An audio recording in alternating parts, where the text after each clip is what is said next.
या बातमीचे प्रायोजक आहे श्री बिल्डिंग मटेरियल सप्लायर। आमच्याकडे रेती, गिट्टी, मुरुम, डस्ट आणि विशेष म्हणजे नागपूरच्या लाल विटा सुद्धा मिळेल। हे सर्व मिळेल होलसेल रेट मध्ये आणि ट्रॅक्टर ट्रॉली उपलब्ध आहे। संपर्क करा पियुष बनकर। संपर्क क्रमांक 8390836453।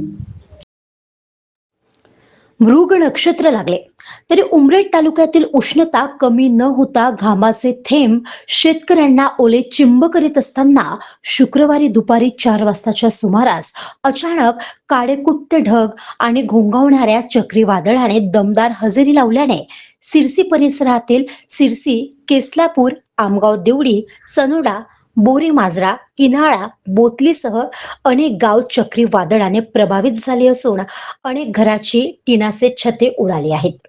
केसलापूर येथील छत झाडावर जाऊन विजेच्या ताराला अडकली आहे। यावरून वादळाच्या तीव्रतेचा अंदाज येतो।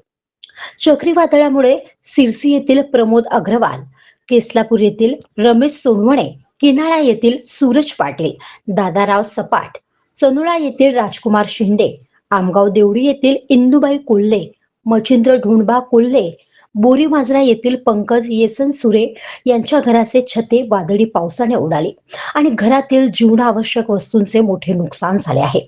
सिरसी परिसरातील शेकडो घराची छत उडून नागरिक बेघर झाले आहेत। महादर्पण न्यूज करिता भूपेश पाठराबे, उमरेड।